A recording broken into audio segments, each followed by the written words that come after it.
Belum selesai satu skandal rompakan, tambah lagi satu skandal rompakan Muhyiddin dan Parti Bersatu Perompak dalam Malaysia.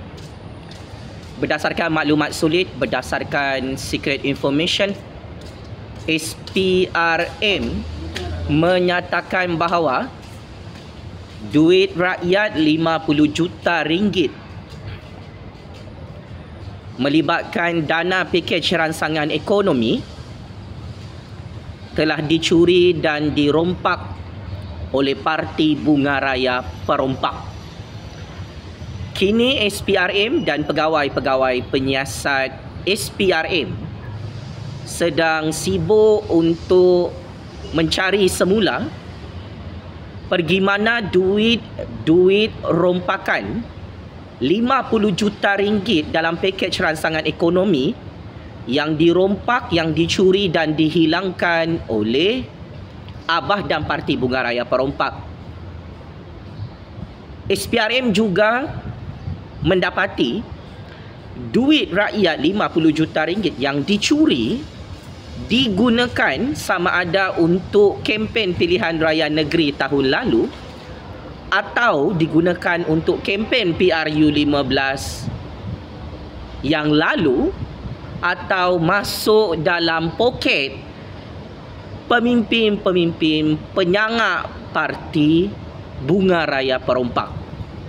Maka ini adalah pendedahan dan pembongkaran terkini berkenaan dengan 1001 skandal rompakan Muhyiddin dan Parti Bersatu. Memang Muhyiddin dah sakit kepala ni. Penyamun-penyangak dalam Parti Bunga Raya kantoi habis, tak boleh tidur malam.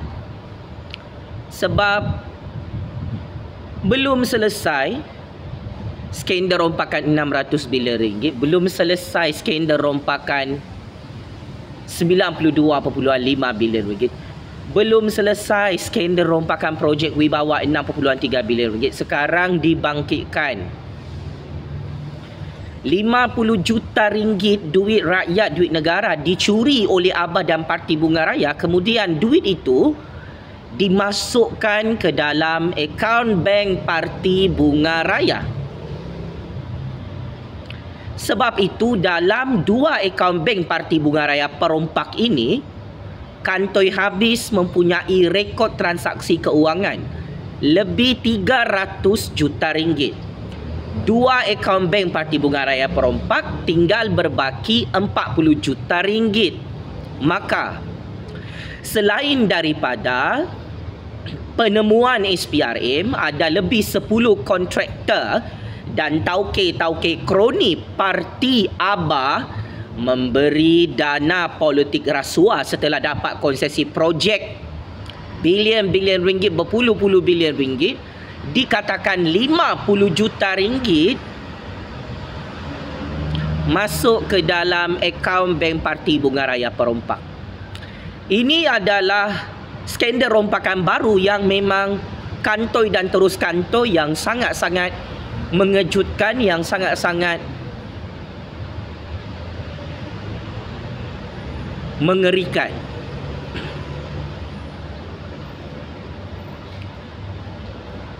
Duit pakej rangsangan ekonomi sepatutnya digunakan untuk pembangunan ekonomi rakyat, untuk pembangunan ekonomi negara. Tiba-tiba duit 50 juta ringgit masuk ke dalam parti akaun Bunga Raya untuk digunakan kempen PRU15, digunakan untuk kempen pilihan raya negeri beberapa tahun lalu, digunakan untuk masuk poket penyamun-penyangak Parti Bunga Raya.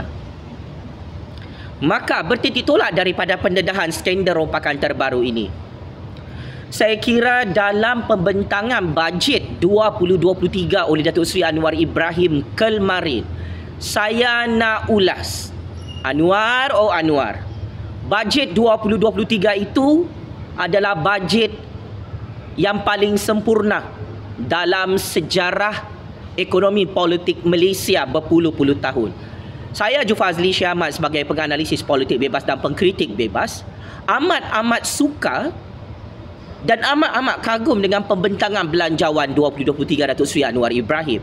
Kenapa saya katakan bajet 2023 adalah bajet yang paling sempurna dalam sejarah negara Malaysia? Hal ini kerana parti perompak, penyamun-penyangak tak dapat bajet belanjawan daripada kerajaan Datuk Seri Anwar Ibrahim. Atas dosa-dosa besar dan jenayah besar, geng-geng Abah dan geng-geng parti Bunga Raya Perompak, parti Lebay Perompak ini, yang kerja mereka 2 tahun lalu merompak-merompak, memang layaklah tak dapat apa-apa bajet dan belanjawan khusus daripada Kabinet Kerajaan Datuk Seri Anwar Ibrahim. Penyamun-penyangak macam Abah, macam Hadi Bawang ni, macam yalah lebih 70 penyamun dalam parti Bunga Raya, parti Lebay Perompak ni, mereka sudah kaya, sangat kaya, memang tak perlu lagi peruntukan belanjawan dalam bajet 2023. Sebab itu penyamun-penyangak ni meroyan jadi orang gila macam kena sawang babi. Mereka sakit hati, mereka dah tak boleh merompak dalam bajet 2023 macam 2 tahun lalu. Abah bentang bajet, bentang pakej rancangan ekonomi, semua duit rakyat tu dirompak sampai licin, sampai sapu bersih. So kali ini Abah, Wan Faisal, Syahidan Kasim meroyan macam cacing kepanasan. Sebab dah tak dapat duit apa-apa dalam bajet 2023. Dah tak boleh merompakkan. Wan Faisal, Syahidan Kasim, Abah, Hadi Bawang. Selain itu juga, bajet 2023 Datuk Seri Anwar Ibrahim dan Kabinet Kerajaan Perpaduan ini yang paling terbaik berbanding dengan bajet-bajet sebelum ini. Kerana jumlah bajet itu paling besar nilainya untuk membantu rakyat dan memajukan ekonomi negara secara jangka pendek dan jangka panjang. Ini adalah bajet paling terbesar, membuktikan Datuk Seri Anwar Ibrahim sebagai Perdana Menteri ke-10, sebagai Menteri Keuangan, bukanlah Menteri Keuangan yang kedekut bin bakhil. Dan ini adalah pencapaian hebat, kecemerlangan Datuk Seri Anwar Ibrahim. Baru beberapa hari jadi Menteri Keuangan, baru 100 hari jadi Perdana Menteri, memang nampak hasil yang sangat-sangat luar biasa. Bajet 2023, saya sebagai rakyat Malaysia sangat setuju dengan dasar-dasar keuangan, dasar ekonomi Kerajaan Perpaduan, Kerajaan Agung, Kerajaan Rakyat Baharu yang diketuai oleh Datuk Seri Anwar Ibrahim dalam pembentangan bajet Madani 2023 di Parlimen kemarin. Selain itu juga, paling menarik dalam bajet 2023 adalah berkaitan dengan dasar cukai dan dasar subsidi. Buat kali pertama, Datuk Seri Anwar Ibrahim sebagai Menteri Keuangan sangat berani untuk mengenakan cukai kepada kelompok paling kaya, kelompok kaya dalam Malaysia, sebagai tambahan pendapatan kepada negara Malaysia. Saya memuji dasar-dasar cukai baru yang dilaksanakan, yang diimplementasikan, yang dibentangkan secara legitimasi oleh Datuk Seri Anwar Ibrahim kemarin ke atas top 20.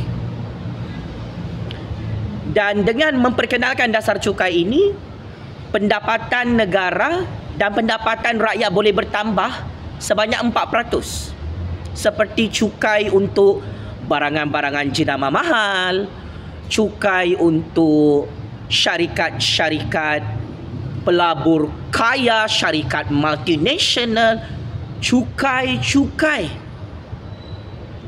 pendapatan untuk top 20 ditingkatkan dan ditambah oleh Datuk Seri Anwar Ibrahim.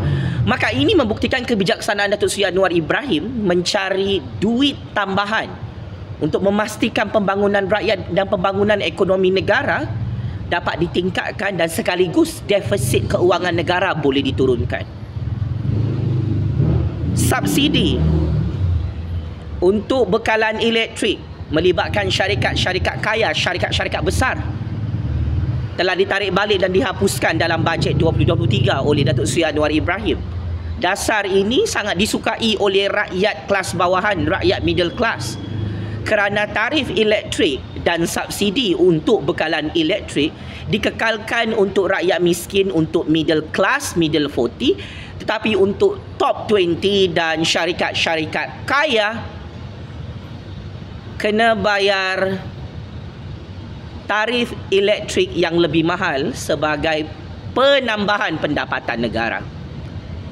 Ini adalah kelebihan Datuk Seri Anwar Ibrahim bila menjadi Menteri Keuangan. Rakyat miskin diutamakan, rakyat paling kaya kena bayar cukai tambahan, subsidi tak layak untuk dapat. Dan ini adalah satu dasar keuangan, dasar ekonomi yang sangat-sangat hebat, boleh memajukan ekonomi negara Malaysia. Akhir sekali, saya paling suka bantuan-bantuan keuangan kepada penjawat-penjawat awam kerajaan, kepada rakyat miskin, kepada anak muda dan belia yang diperkenalkan oleh Datuk Seri Anwar Ibrahim secara holistik, tanpa mengira bangsa, tanpa mengira agama, tanpa mengira negeri. Datuk Seri Anwar Ibrahim secara maksimum memberi bantuan wang tunai lebih RM3,000 kepada setiap rakyat miskin below 40. Orang muda dapat bantuan e-wallet money lebih RM200 setiap seorang. Bantuan wang KWSP RM500 kepada warga-warga belia dan warga tua yang kurang simpanan caruman KWSP mereka di bawah paras RM10,000. Dan ini adalah satu dasar baru yang sangat-sangat menggembirakan rakyat dan pencarum-pencarum KWSP. Maka siapa yang tak suka dengan bajet belanjawan 2023 Datuk Seri Anwar Ibrahim, it is something wrong. Kerana dasar ini mengutamakan rakyat miskin. Dan 1,001 bantuan yang diberikan oleh Datuk Seri Anwar Ibrahim ini memang wajar, sangat wajar diberikan kepada rakyat marhain. Penjawat awam kerajaan dapat duit bonus RM700, RM500, RM350. Tak kiralah skim pekerja tetap, grade tinggi, grade bawah, skim kontrak sekalipun, Datuk Seri Anwar Ibrahim tidak kedekut sebagai Menteri Keuangan baharu di Putrajaya. Untuk peruntukan kepada ahli-ahli parlimen, penyamun, penyangak, memang ngam. Saya paling suka sebab tu bajet 2023 ni sempurna. Penyamun, penyangak dekat blok sebelah tu memang tak layak untuk dapat peruntukan perbelanjaan. Penyamun, penyangak, geng Abah ni, geng Hadi Bawang, geng Parti Bunga Raya Perompak, geng Parti Lebay Perompak ni tak layak untuk diamanahkan dengan duit peruntukan rakyat, duit peruntukan kerajaan. Kerja diorang merompak sampai bersih. Pakcik makcik Oto Arung, kau tengoklah tu, skandal rompakan RM50 juta dikesan masuk dalam poket, masuk dalam akaun bank penyamun, penyangak Parti Bunga Raya Perompak tau. Maka akhir kata, tabik spring untuk kerajaan Datuk Seri Anwar Ibrahim yang membentangkan bajet 2023 yang sangat sempurna. Bajet ini antara bajet yang paling besar jumlahnya, membuktikan Datuk Seri Anwar Ibrahim walk the talk, mahu membantu rakyat dan mahu memajukan ekonomi negara. Dan saya kira pelabur-pelabur asing dan pengukuhan mata wang ringgit akan semakin meningkat. Pertubuhan KDNK negara akan berkembang secara positif, secara prospek. Dan saya tidak sabar untuk menyaksikan rakyat dari kelas miskin, daripada middle class, semua bangsa, semua agama, orang muda, belia, warga tua, warga emas dapat menikmati 1,001 bantuan bajet 2023, bajet madani yang cukup rahmah dibentangkan oleh Datuk Seri Anwar Ibrahim.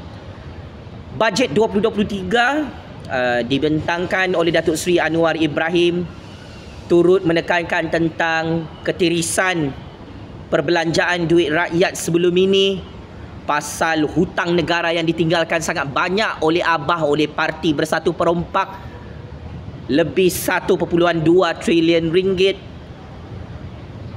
Duit rakyat yang dirompak, rasuah, pembaziran duit rakyat yang diucapkan oleh Datuk Seri Anwar Ibrahim cukup menggamatkan persidangan Parlimen kemarin, sehingga penyambung-penyangak Parti Bunga Raya Perompak tak senang duduk dalam Parlimen. So, dasar keuangan, dasar fiskal, dasar ekonomi Datuk Seri Anwar Ibrahim dalam bajet 2023 adalah satu bajet yang sangat sempurna, yang paling hebat dalam sejarah ekonomi politik negara. Saya menyokong penuh pembentangan belanjawan 2023 kerajaan Datuk Seri Anwar Ibrahim ini, yang pro rakyat, yang tidak membebankan rakyat kerana masih mengekalkan subsidi-subsidi bantuan kepada rakyat miskin dan kelas pertengahan. Saya kira bajet 2023 adalah bajet yang menguntungkan lebih 32 juta rakyat dan menguntungkan negara. So, saya menjangkakan kedudukan Datuk Seri Anwar Ibrahim sebagai Perdana Menteri ke-10 sebagai Menteri Keuangan semakin kukuh di Parlimen dan Putrajaya, dan amat sukar untuk ditumbangkan dan digulingkan dari pintu belakang oleh Abah Perompak, oleh Parti Bunga Raya Perompak yang wanted disiasat oleh SPRM atas skandal rompakan terbaru, kantoi merompak 50 juta ringgit dana pakej rangsangan ekonomi. Apapun tabik spring kepada kerajaan Datuk Seri Anwar Ibrahim yang terus cukup serius membela nasib rakyat dan memberi bantuan-bantuan keuangan kepada berpuluh-puluh juta rakyat dalam Malaysia.